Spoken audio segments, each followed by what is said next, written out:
Hey there. So here is part three in the series where we're talking about how to build a recognizable, profitable, impactful brand when you have a small audience. So with us, when we built the aroma specialist to the point to the six figures, to our first six figures, we were not on social media very much, still not very much on social media, just kind of doing a little bit more on social media now. But at the time, we weren't doing very much at all.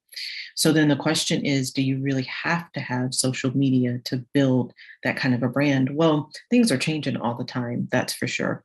But one thing that has not changed thus far over the years of being in business, and those of you know who know my story, you know that Randy and I have been in business for ourselves since 2009.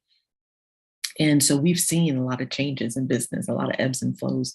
Social media has been consistent, but neither of us ever did very much on social media until like recent years.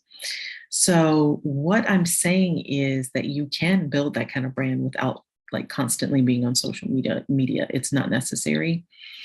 What's more important with social media than having a lot of followers or being on constantly is what you say. It's what you say, how you say it, whether or not it is relevant to your specific audience at that specific time, whether or not it's authentic, whether or not people can feel who you are and what it would be like to work with you. When they can sense that, they can kind of get a feel of your personality, of what you're passionate about, what you're good at. They can kind of they see a little bit of that talent in front of them. That is way more important than how often you get on and how many followers you have. At least that's what we found to be true. We've gotten really quality, high quality clients. If you've been around what we offer, our programs are very high ticket. And so you need a certain kind of client that's going to say yes to that and really put their back into it.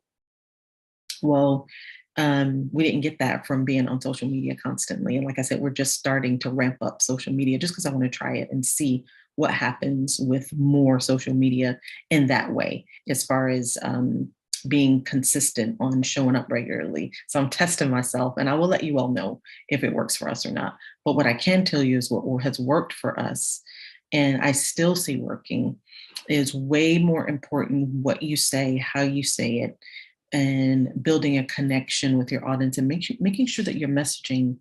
We always talk about when you're posting that hook, that first little line of what you say. Way more than like telling people what they should do or giving inspirational quote. Do you notice that like that it's not as impactful? You know, when people are like giving inspirational quotes or how to's or even did you knows, we do a lot of did you knows, they're not getting as much attention as they used to. So what's working now is authenticity, just real stories, people talking about their real life, like in that moment, people sharing images and shots of what's going on with them and teaching something behind it or sharing something real behind it. Doesn't always have to be education, but sharing something, connecting, and helping your audience know that you understand where they are. And yes, sometimes it's going to be helping them to see that, yeah, I know where you are and I know how to get you to the next level. Sometimes it's going to be that. And sometimes it's going to be like, yeah, I'm right there with you. I'm feeling that too. I'm in that same situation and building that camaraderie.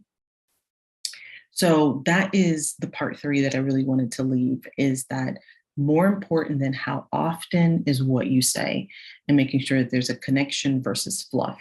Because what I can tell you is working with various kinds of clients, we've seen people with thousands and thousands of followers, but they weren't making any money versus us. I don't even think we have 1,000 followers. We don't on Instagram. On LinkedIn, we might have like 3,000, close to 3,000, something like that. And we're off of Facebook now. So saying that to say it really isn't the followers. It really isn't. So I know we get so, and I get excited too when I get more followers, but we get so impressed when we see people with thousands and thousands of followers, and it doesn't always equate to income. It doesn't. And so sometimes people follow folks because they're good cheerleaders, they're funny, they just have a lot of fluff, and we want to, what do you call that when you just kind of want to binge on something? I can't think of the word right now. You just kind of want to veg out on it, but it's not really taking you anywhere. So be purposeful with it and making sure that people know how to reach you. And people feel so funny about that sometimes. Like, I don't want to be salesy. I don't want to always be mentioning my event or my product or what I do. But if there might be people who are watching you and enjoying you, but they have no idea that how to work with you, or if they can work with you, or what you do, that kind of thing. So be mindful of that, because we have gotten feedback. Like some people who don't work with us and who aren't our clients will say, wow, I only see you like when you're doing events, or you're always talking about your business and that kind of thing.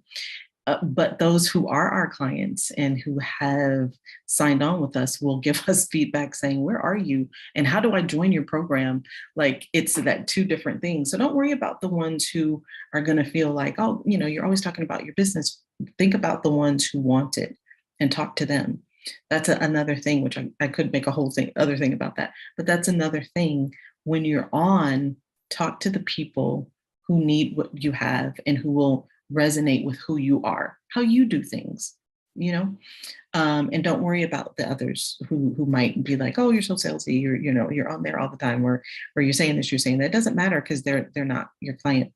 But the ones who want what you have or will want it, once they understand what you have, those are the ones that you're talking to, and they're not going to feel inundated or over, like you're over communicating with them, because they're waiting to hear from you.